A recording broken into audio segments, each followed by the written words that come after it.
A'udzu billahi minasyaitonir rajim. Bismillahirrahmanirrahim. Assalamualaikum warahmatullahi wabarakatuh. Alhamdulillahi rabbil alamin. Hamdan wa syukran lillah. Wassalatu wassalamu ala rasulillah. Wala hawla wala quwwata illa billah. Saudaraku yang dimuliakan Allah Subhanahu wa taala, ada sebuah pertanyaan yang sering muncul ketika bulan Ramadan telah tiba. Apa hukumnya seseorang berpuasa namun ia meninggalkan solat atau tidak melaksanakan solat?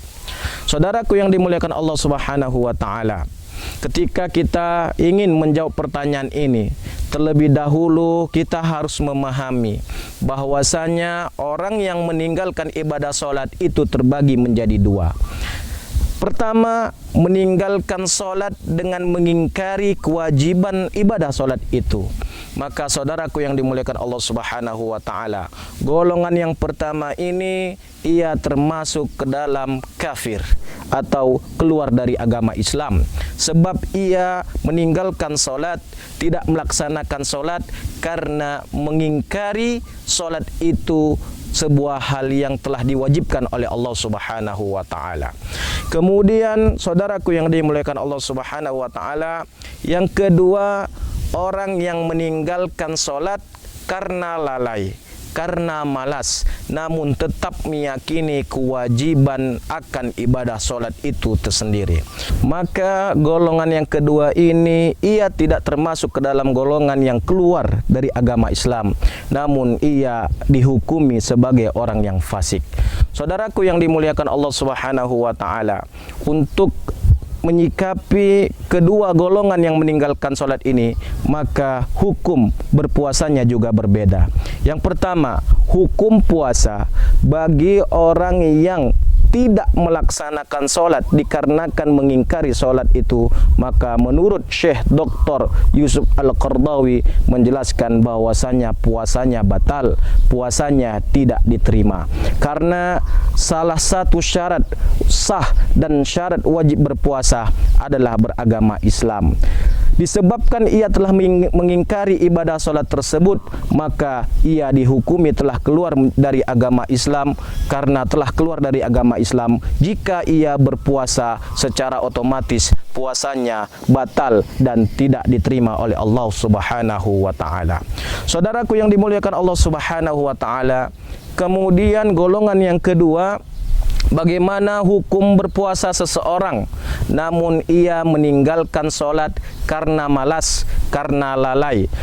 Maka untuk menjawab hukum puasa ini, menurut Syekh Dr. Ali Jum'ah, seorang mufti Mesir, beliau menyampaikan puasa seseorang yang tidak melaksanakan solat disebabkan lalai ataupun malas, maka ibadah puasanya tetap sah, namun ia juga mendapatkan dosa dari Allah Subhanahu wa taala karena ia tidak melaksanakan ibadah solat tersebut.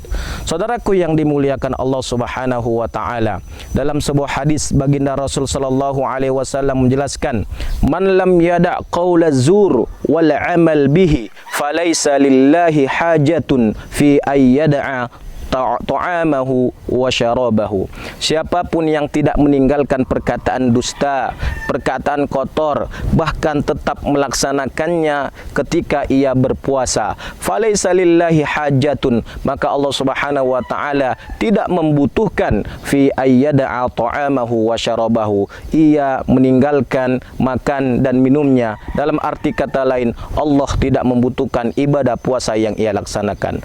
Saudaraku yang dimuliakan Allah Subhanahu wa taala, hanya sekedar terbiasa untuk melaksanakan perkataan kotor, berbicara dusta, Allah Subhanahu wa taala tidak membutuhkan puasa kita. Artinya apa? Artinya ibadah puasa kita tidak sempurna pahalanya, Toh apalagi ketika kita berpuasa namun kita meninggalkan ibadah solat.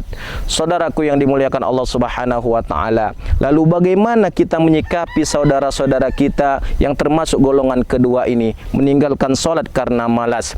Ada beberapa hal. Yang pertama, tidak menghakiminya. Janganlah kita menghakimi saudara-saudara kita dengan vonis-vonis tertentu, karena yang berhak menghakimi hanya Allah Subhanahu wa taala. Di sisi lain, ia tetap melakukan kebaikan.